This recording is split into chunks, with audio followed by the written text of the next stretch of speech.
Aquilón, la lucha final, última parte. Fragmentos sibilinos. Una estrella se levantará en Europa, sobre los iberios, hacia la gran casa del norte, Aquilón. Sus rayos aclararán de improviso al mundo entero. Esto será en el tiempo más deseado, cuando los hombres mortales, estando cansados de sus ejércitos, con el consentimiento conjunto, abrazarán la paz. Este pequeño fragmento sibilino resume lo que vamos descubriendo, mostrando una Iberia europea y situada al Aquilón. El libro de la claridad, Sefer Abair. 34. Él dijo, porque todas las direcciones están cerradas a excepción de la que da al norte, Aquilón, con el fin de que penetren por allí el bien o el mal. En Ezequiel 1, 4, y miré y aquí que venía del Aquilón un viento tempestuoso, y una gran nube con un fuego envolvente, y sabemos que no hay fuego que no surja de las profundidades divinas, abismo, infierno.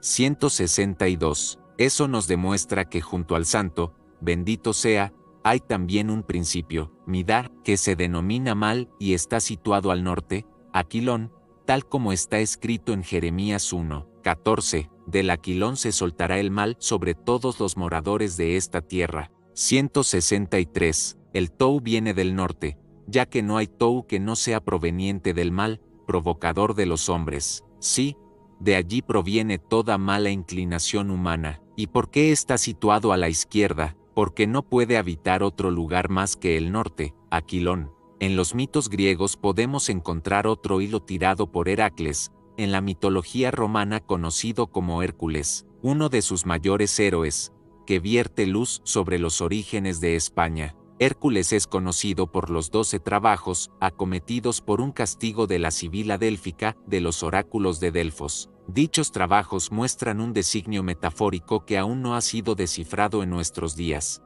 Orden tradicional de los trabajos: matar al león de Nemea y tomar su piel, matar a la hidra de Lerna, capturar a la cierva de Serinia, capturar al jabalí de Erimanto, limpiar los establos de Augías en un día, matar a los pájaros del Estínfalo, capturar al toro de Creta, robar las yeguas de Diomedes, robar el cinturón de Hipólita, robar el ganado de Gerión, rey africano invasor de Iberia, robar las manzanas del jardín de las Hespérides, capturar en los infiernos a Cerbero. Tras su significado aparente y literal, los mitos griegos siempre ocultaban una tradición mística oculta, y de esta forma los trabajos podían ser interpretados como símbolos del camino espiritual. Esto resulta especialmente evidente en el análisis del 11º trabajo, donde Heracles viaja al jardín en el que crece el manzano que da la fruta mágica, el árbol de la vida, guardado por un dragón y unas hermanas.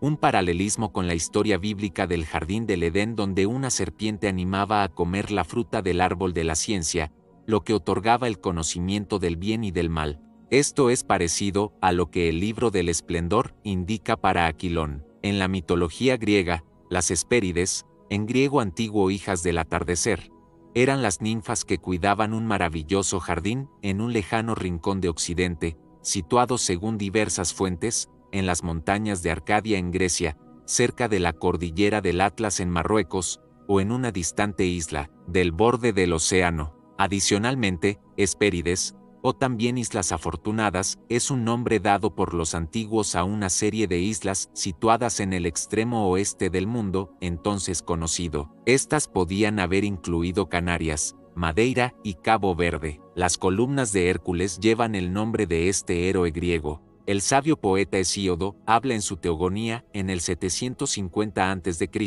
de las Islas Hespérides situadas en el estrecho de Gibraltar. Aristóteles se refiere a él diciendo que, atraído por las riquezas de Iberia, llegó hasta sus costas y venció a los geriones, refiriéndose a su trabajo número 10. Los geriones invadieron España desde África y la habían tiranizado. Parece claro que Aristóteles insinuaba que Hércules estuvo en la España ibera, ya fuere para realizar su 11º trabajo, o para robar el ganado a Gerión, que en la mitología es conocido como un semidios ibérico y primer rey de los tartesos. Existen más pruebas o leyendas de su estancia en la península ibérica, que lo sitúan en Toledo, donde cuentan, fueron labradas las cuevas de Hércules por Tubal o Hércules, formando parte de la cátedra secreta desde la que Hércules enseñaba las ciencias ocultas. Las cuevas se hallan actualmente bajo la iglesia de San Ginés, derruida en 1841, a la altura de los números 1 y 2. La tradición hermética de Hércules y los tesoros escondidos vinculan a esta cueva otra tradición importante, referida al último rey godo, Don Rodrigo, y la caída de España en manos árabes en el 711. Estas cuevas eran un recinto misterioso cuyo acceso estaba prohibido a los mortales, y cuyo quebrantamiento acarrearía grandes desgracias. El rey Don Rodrigo se atrevió a entrar y con ello arrastraría a la ruina a su reino, que se vería un año más tarde, invadido por los árabes. Quizás hoy perdure esa maldición. De todos los tesoros que en dicha cueva dicen estar, el que más pasión despierta, es sin duda, la famosa mesa del rey Salomón, que según diversas leyendas fue llevada y escondida en las propias cuevas. Hércules dejó paso a su hijo Hispalo, que se cree otorgó el nombre de Hispalis a la actual Sevilla, y el hijo de este, llamado Hispan, bien podría haberla dado el nombre de Hispania. Finalmente, se cree que Hércules murió y fue sepultado en Cádiz, explicando quizás este hecho que en tiempos de los romanos, según narra el historiador latino Pomponio Mela, edificaran en San Fernando, Cádiz un templo en su honor. La existencia de dicho monumento se constata por los textos griegos y latinos, citados desde el siglo XVI por historiadores, eruditos y por los importantes restos arqueológicos hallados desde principios del siglo XX. Tras el final de la estirpe de Hércules, se piensa que el poder recayó sobre uno de sus capitanes llamado Éspero. En la mitología griega era conocido también como Eósforo o Fósforo, el cual personificaba al lucero del alba o el atardecer. Ordenaba el devenir de los astros, y uncía y desuncía los caballos de Helios al carro del sol. Fue padre de Hesperis, del cual podía haber derivado el nombre de Hesperia o Hespérides. Se le representa como un anciano de largos cabellos blancos que anuncia a su madre, la aurora, desde la bóveda celestial. El pueblo gaditano, Espera, parece tomar su nombre de este personaje. Dejando aparcadas estas divagaciones, posibles o no, pero de seguro no casuales, se ha visto como la denominación de nuestra península rebrota con distintos nombres tantas veces como conquistas o reinados sufrió, desde que el sol apremiara con su cálido abrigo, propiciando un clima envidiado por medio mundo, y unas tierras ricas en metales muy apreciados por todas las diferentes culturas, a lo largo de nuestra extensa historia. Pero la creencia del origen principal de la palabra Span podría estar en autores latinos como Catón y el poeta Catulo, que se referían a España como tierra caniculosa, es decir, como tierra llena de conejos. Desde aquí, esta idea se expandió y perduró durante 17 siglos, hasta que fue resucitada por el experto en lenguas orientales Samuel Bochart en su obra Geografía Sacra, donde relata, basándose en Catulo, que, en hebreo SPN, Sapan, es cuniculus, conejo. De este modo tan simple, la idea de que Span, y como consecuencia de que España, deriva del nombre tierra de conejos, por la abundancia en la península de este animal, se extendió y fue aceptada universalmente hasta nuestros días. Según el académico de la Real Academia de Sevilla de Buenas Letras y de la Real Academia de la Historia, don Cándido María Trigueros, se pudo formar el nombre de España desde diferentes raíces y con diferentes significados, con pequeñas variaciones de la raíz, Spauspang, que significa abundancia, y Ania, que significa nave.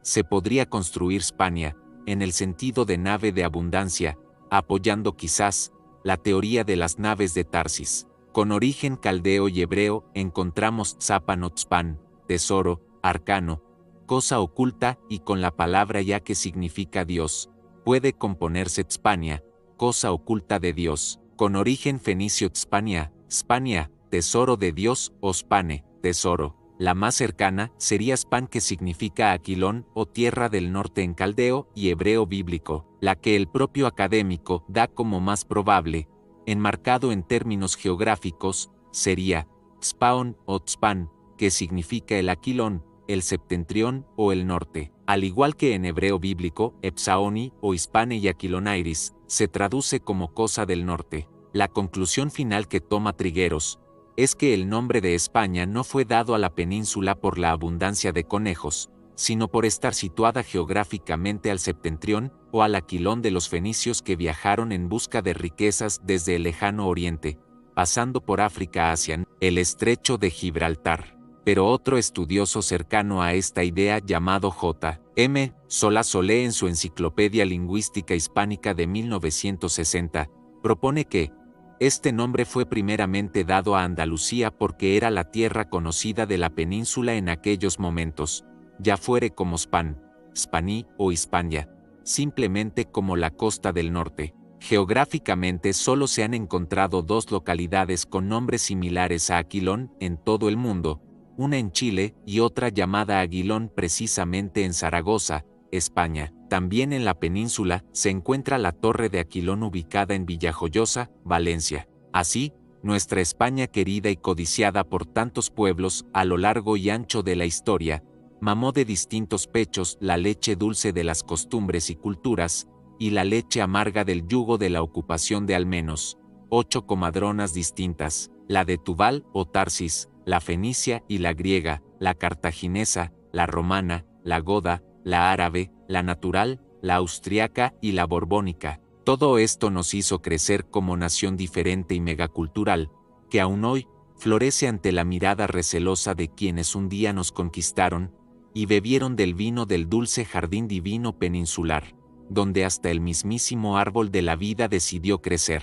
Finalizada la gran trama ungida desde tiempos bíblicos, de la que deriva el origen de la península ibérica, no se puede afirmar con seguridad que Aquilón es España, pero tampoco se pueden negar las pistas que así lo sugieren. Nos hemos adentrado mucho más, descubriendo que en las Hespérides estaba el mayor tesoro, Spane de Dios y su creación, el mismísimo árbol de la vida del que brota el mal y el bien, Satán y Dios. Esto implica la ubicación del Edén, del mito de Adán y Eva, donde la humanidad fue castigada por sus desobediencias hacia el divino. El Tártaro tenebroso, donde en el fin de los tiempos surgirán las criaturas abismales de Gog y Magog, para castigar a los que un día expulsaron a sus hijos elegidos, que como se ha visto, podrían estar localizados hacia Rusia, como está escrito en el Apocalipsis de Baruch 361, 42 y 7. Todo pueblo que no haya explotado a Israel ni haya pisado la semilla de Jacob,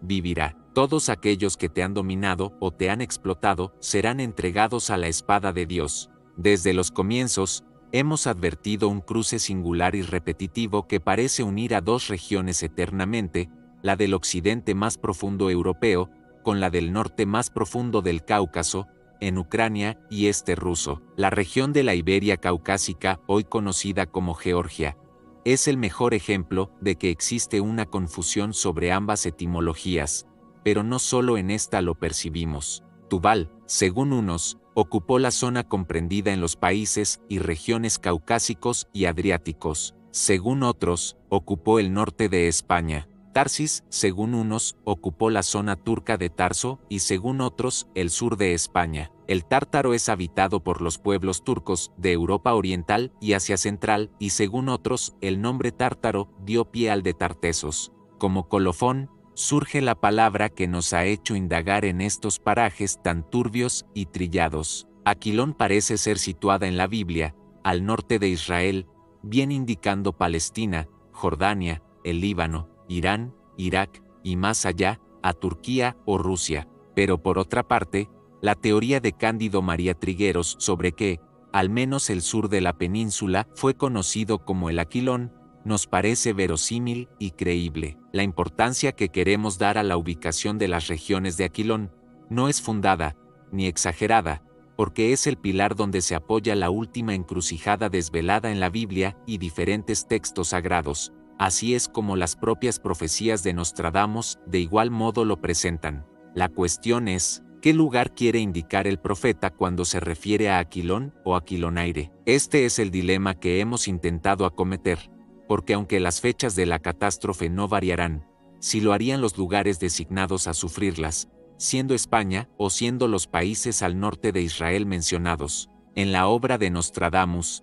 tanto en las centurias, como en las diversas cartas, se aprecia una separación clara de dos términos similares, Aquilón y Aquilonaires. Creemos que Nostradamus pudo usar la etimología segunda para indicar a la Alemania aria, de Hitler, a Rusia o Turquía y la primera para señalar a España. Esto implica que él se dio cuenta, en su momento, de las discrepancias entre ambos puntos. También explicaría dos acontecimientos diferentes sugeridos por la Biblia: el ataque de Gog y Magog, Palestina, Jordania, el Líbano, Irán, Irak, Turquía o Rusia, y países del norte o Aquilonaires a Israel. Y más adelante en el tiempo, el avance sarraceno por todo el norte africano, hacia España, Aquilón, entre los años 2022 y 2028. No debemos olvidar que la OTAN puede representar las fuerzas del Aquilón, las fuerzas del norte, Organización del Tratado del Atlántico Norte. También Rusia junto a diversos países situados hacia el Aquilón bíblico, como Armenia, Bielorrusia, Kazajistán, Kirguistán, Tayikistán y Uzbekistán, forman parte de la llamada OTAN rusa, Fuerza de Reacción Rápida, FCRR. Quizás lo más simple es que ambos sean los señores Aquilonaires nombrados por Nostradamus. Suscríbete a nuestro canal y no olvides visitar nuestra web caesaremnostradamus.com.